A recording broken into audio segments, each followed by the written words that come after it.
Now, we know there's been a declared war on individuals' ability to use platforms, and we've even seen platforms that have been deplatformed, like Parler and those kind of places. But now Democrats in Congress are taking aim at the major players on cable news, on the conservative side of cable news, but they're not targeting directly. They're not going to Fox News with their questions. They're not going to Newsmax. They're not going to OAN with their questions. They're going to the cable providers. So they sent letters. This is from Congresswoman Eshoo. She is a member of the House Energy and Commerce Committee that oversees cable and television and all of those, the FCC kind of issues.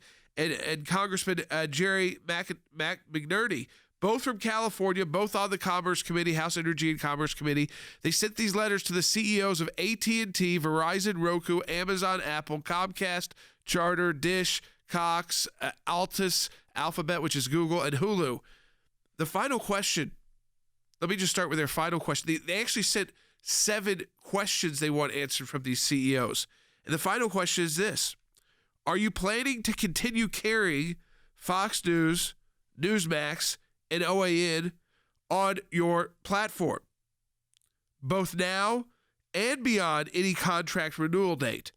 If so, why? So not just saying, are you going to carry them after the contract's over, which, by the way, that would be a discussion between those networks and the provider, and of course the ratings. It's an economic decision for the most part. But are you even going to stop now? Would you even cancel them now? And if not, why not?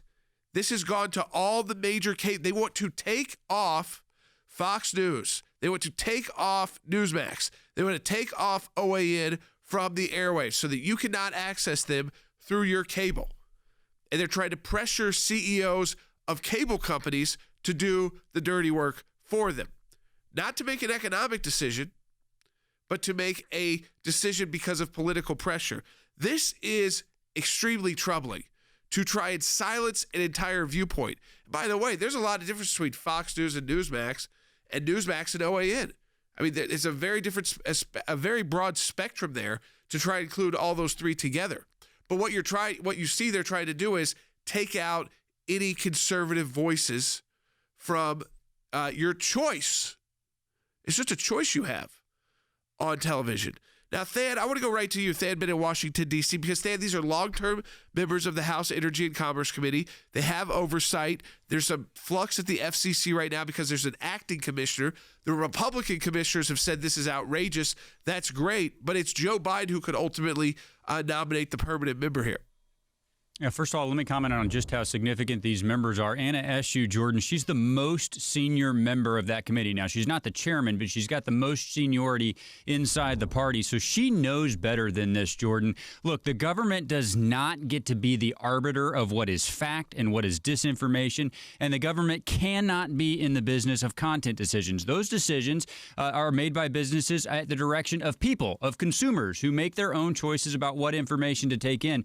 But you're right, Jordan. I see this as the left trying to use an opportunity where the FCC is in a little bit of limbo. I think they're going to push the cable companies. Here's the other thing I think they're doing, Jordan. I think they're trying to push President Biden into pushing the FCC in a direction that would be more favorable to this. Very dangerous stuff here, Jordan. What do you think about this attempt, folks, by congressional Democrats to pressure these companies to cancel Newsmax, to cancel Fox News, to cancel OAN? Where do you think they're going to go next? Fairness doctrine to try and cancel us. Okay? This is all about taking our viewpoints off the airwaves. And they want to start with cable news.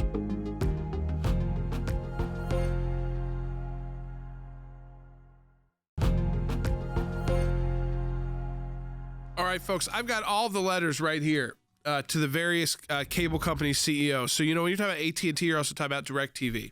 So all the letters are the same, but let me kind of read to you from one. This is how it starts. From these two members of Congress, including the most senior member of the House Energy and Commerce Committee, both Democrats. This is to the AT&T and DirecTV CEO. Our country's public discourse is plagued by misinformation, disinformation, conspiracy theories, and lies. And we're concerned about the role AT&T plays in disseminating misinformation to millions of its subscribers and we write you today to request additional information about what actions AT&T is taking to address these issues. And then they get into calling out. Experts have noted that right-wing media ecosystem is, quote, much more susceptible to disinformation, lies, and half-truths. Right-wing media outlets like Newsmax, One American News, and Fox News all aired misinformation about the November 2020 election. I guess opinions don't matter, and lawsuits that were in process don't matter. I guess that was just misinformation. It's, again, it's against the propaganda machine of the left.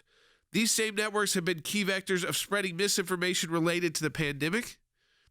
Questioning Fauci, questioning the government is not spreading misinformation. It's what the news is supposed to do. The news is supposed to question everything the government tells you, and inquire more. First, it was no mask. Then it was one mask. Then it was two masks. And we're still being told that even if you get vaccinated, you can't do this, or that. And I think that again, when you look at, why would you not ask questions about that? Why would you not want to inquire more? And I'm not someone that's against masks. I'm just saying that the idea is that things keep changing. Why? Why shouldn't we get more information about that? Do we really need to keep things shut down? Why in states that places are most shut down, like California, are the numbers still some of the worst when it comes to COVID? Shouldn't we figure out that instead of just blindly accepting anything from the government, whether it's Republican-led or Democratic-led? It's not misinformation. It's not, it's not plagued disinformation or conspiracy theories to question the government. And especially when you're in the midst of a pandemic and the government's changing its position throughout. Strong positions that change throughout the entire pandemic. So that's where it starts. But the questions, they have got specific questions. I want to go to Andy, and then we're going to go through some of these. But Andy, they have gone to Andy Economo, senior attorney with the ACLJ. They have gone to all of these cable providers with 7 questions. The 7th being basically, why haven't you already canceled them, and will you once their contract is up? But they have these other questions. They want responses by March 8th, not very far away. This is not going to get a lot of coverage, obviously, on CNN and MSNBC, because they would love for these networks to be out of the way and not have to compete with. But this is, again, when you go through the questions alone, the fact that they are trying to infringe on the business, which is what these are, business and economic relationships of these cable providers and these television networks. Jordan, this is an appalling and scary prospect. You've got 2 congresspeople signed on to, along with 25 Democrats who supported what they did, who are asking these providers, and I read the AT&T letter, which, as you indicated, is just one of many the same sort of contents. But the thing that was terrifying, and it ought to be terrifying to anybody who reads it, is the questions that they were putting to these providers, these carriers and these services. You tell me what you're going to do about this. You tell me why you're going to keep this kind of speech on. How long are you going to play this particular program? How long are you going to tolerate this kind of speech? This just sounds like the kind of propaganda control that has been throughout history, problematic and scary. To read that letter from 2 congresspeople to AT&T and then went to the other providers as well ought to scare you to death, because it is open war on the conservative right. Some of the worst misinformation, and again, I'm not trying to take CNN off the air, but they finally came around and they changed their policy, but they were allowing Chris Cuomo to interview his brother, Governor Cuomo, and joking about COVID, talking about his leadership books, while he's got a major scandal that we all knew was happening with the nursing homes. And finally it came to a head when they admitted that they were actually not giving the full reports, not telling the full story on the numbers of people who died in nursing homes because of COVID, or how many COVID positive patients they were putting back into nursing homes. That's finally come to light. But I mean, isn't that misinformation for the people in New York? But CNN is not listed here. They're not on here. Their attacks on conservatives don't matter.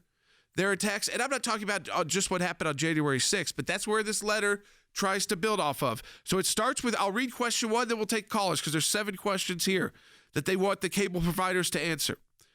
1, what moral or ethical principles including those related to journalistic integrity, violence, medical information, and public health, do you apply in deciding which channels to carry or when to take adverse actions against a channel?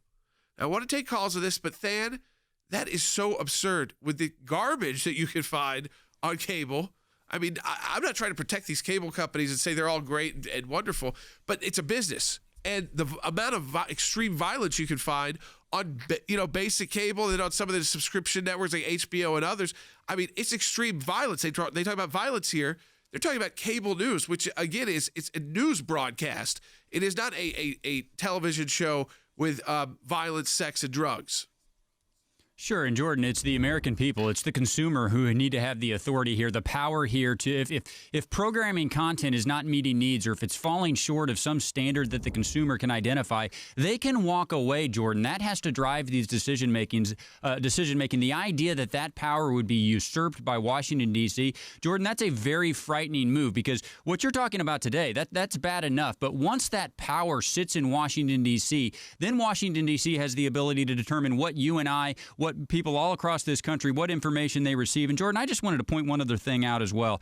The acting chairman of the FCC, Jessica Rosenworcel, she's the acting chairman. Ajit Pai recently stepped down. There's a vacancy, but she's the acting chairman.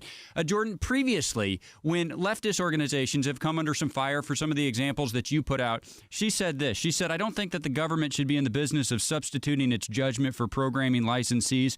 History won't be kind to silence. Well, Jordan, guess who's silent now? Guess who hasn't condemned this letter? The two Republican-appointed commissioners have condemned it. The acting chairman, Jessica Rosenworcel, who said history won't be kind to silence when the tables were turned, Jordan, she hasn't said a word. Not a word. Now, the FCC commissioners that are Republican appointed on there have condemned the letter. They called it a chilling transgression aimed at stifling political speech, calling on their FCC colleagues to join me in publicly denouncing this attempt to stifle political speech and independent news judgment, seeking to, quote, intimidate into silence those who would distribute on their platforms disfavored points of view, and particularly concerning because the House Energy and Commerce Committee oversees the Communications Act. Robin in Idaho online too. Robin, welcome to Jay Sekulow Live. Hi, how are you today? We're good. Good. I'm not real good, but this whole thing is very unsettling. Yeah. Yes, we are fighting. And my question is, so all these things that the government's telling us we can and can't do and this and that and all this other crap, what is our recourse? I mean, if the Supreme Courts and the courts won't listen to you. Well, honestly, this is highly regulated, not by courts so much, but because this is more business. So it's high in the airwaves that are provided. So it's highly regulated. And Andy, I mean, the FCC and these kind of broadcasting rights, and we've done it a lot with Christian Broadcasting and others throughout our work at the ACLJ. This is highly regulated by the federal government, Congress, ultimately, with these laws like the Communications Act. That's right, Jordan. The Federal Communications Commission Act regulates the use of the airways. The airways are considered public, and therefore the fact that somebody wants to broadcast on those airways is regulated by the federal government. But that doesn't mean that speech is regulated by the federal government. And it is appalling and scary to me when somebody from the government, two congressmen, persons, along with a bunch of Democrat colleagues, are saying, you tell me what moral principles you apply or what principles of justice or ethics you apply in deciding who you're going to put on the air. My response to that is this: what business is it of the government's? You stay out of that. That's none of your business. Those are business decisions that are made by public carriers, and that's their right to contract with whomever they wish in order to broadcast programs. And it's interesting, isn't it, that they've targeted entities such as Fox and CNN, MSNBC. They're okay. Their speech is protected and permissible. But if you don't agree with the speech, you stay away from that. And I just think it's not any of the government's business to interfere in that area whatsoever. We've only gotten through question 1 and, of course, question 7, which is, why not cancel them right now, CEOs? And listen, I'm a little nervous because we know these companies and corporations have been bending to this kind of pressure pretty easily. And so, again, we have to be ready here to expose what Democrat partisan members of Congress want to do, which is take off cable news that's conservative viewpoints, and then they're going to come after us again too.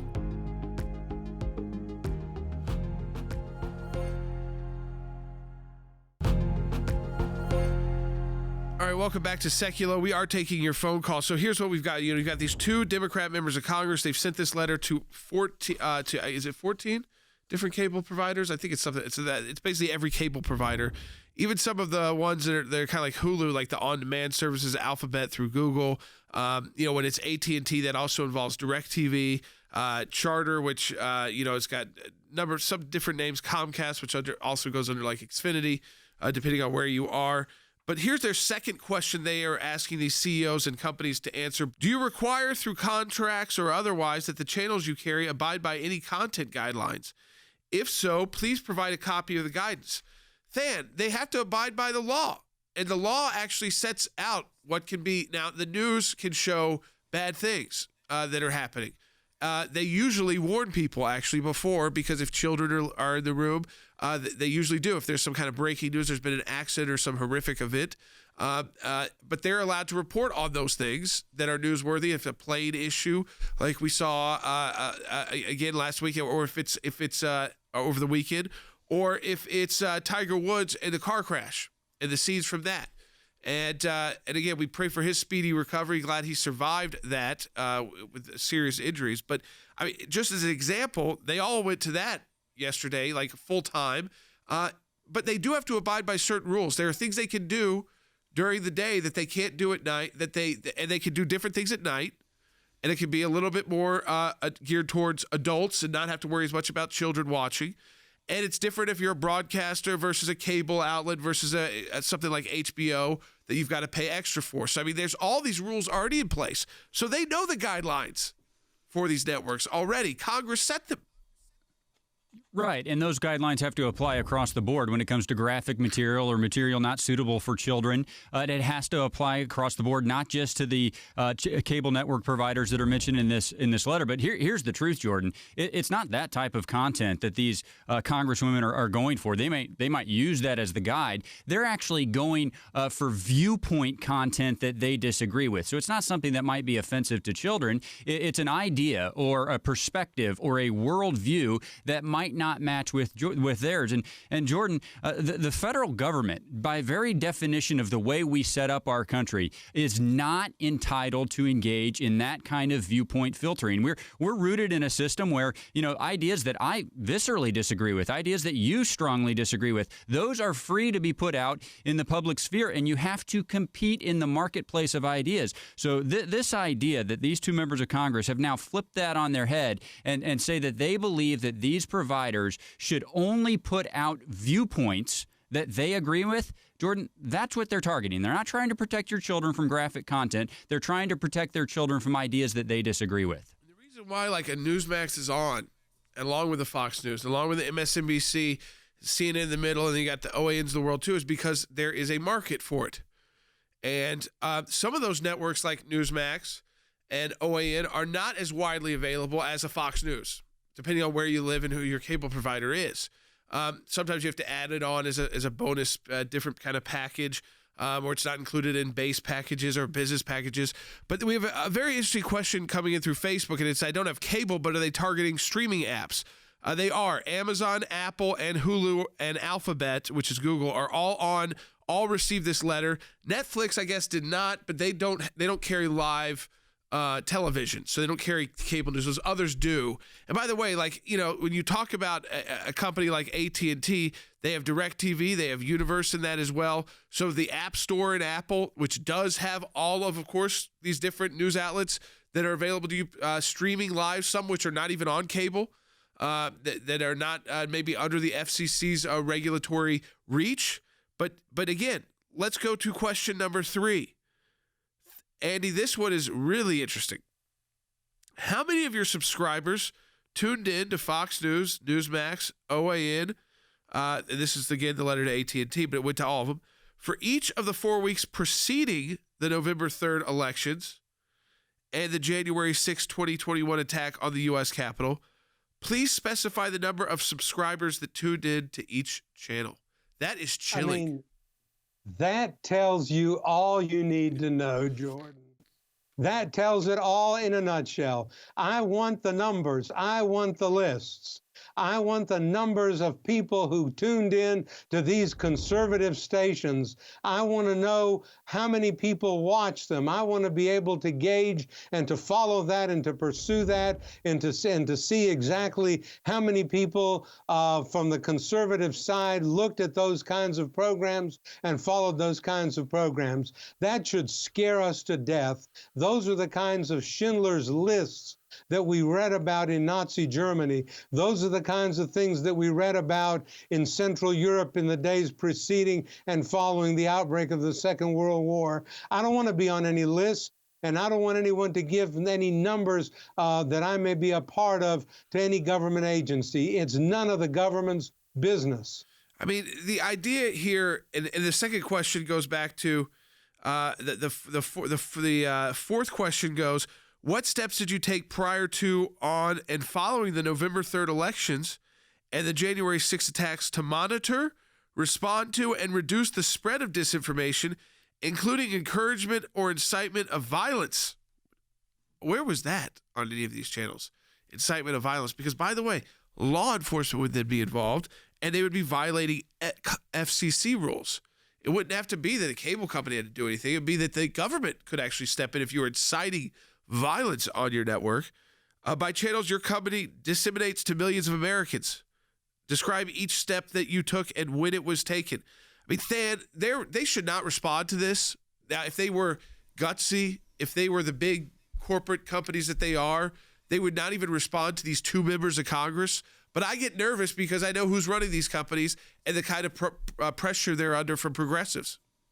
The pressure is going to be immense, Jordan. I would say a couple of things. First of all, coverage of the post-election challenges would have been central to give people on both sides of that issue confidence that we are actually getting to the bottom line truth. So not covering it is what would have been the most dangerous. But look, in response to both of these questions, the one about how many subscribers do you have and are you going to turn over any information? Jordan, if there's a response, that response should be conclusively and emphatically, that is none of your business. Andy is absolutely correct. And look, we've got experience in this. This is what the IRS did to Tea Party conservative groups. They gathered information about them and then they targeted them to silence them. So look, the pressure to respond, the pressure to acquiesce is going to be immense, but they must either ignore it and refuse to respond, or they must decisively say that information is none of your business and we won't provide it to you. But you understand they want to be monitoring Americans. They want to monitor where you're watching, what you're doing. By the way, most of these companies are happy to put out their ratings. Sometimes it's daily, but per show. So I don't think that it's like the way that they write it, though, is like, we want to know how many Americans could have been watching this the 4 weeks leading up to the presidential election, that maybe Republicans didn't want to hear Republicans being bashed by MSNBC and they wanted another place to go, or the kind of blondness of CNN during the day and they wanted to go another place to go, get information and make decisions for themselves because they are adult voters who can educate themselves and decide for themselves who they want to believe. This is what is an unbelievable attack, and get worried because of who's leading these companies and what they've already done.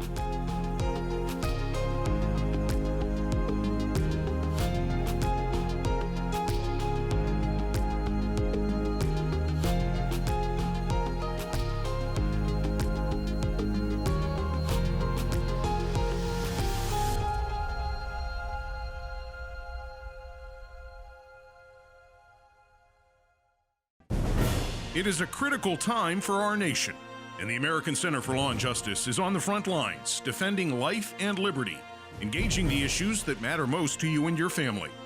Whether it's working to protect Americans from the dangers of radical Islam and the persecution of Christians, to defending life at the U.S. Supreme Court, to protecting your religious and constitutional freedoms, we could not do this work without you, without your support. And now your support can really make a tremendous difference. For a limited time, you can participate in the ACLJ Matching Challenge. If you make a gift now, it will be doubled. $25 becomes $50. A $100 gift becomes $200. Please stand with the ACLJ right now and call 1-877-989-2255. That's 1-877-989-2255, or go online at aclj.org. Thank you for your support.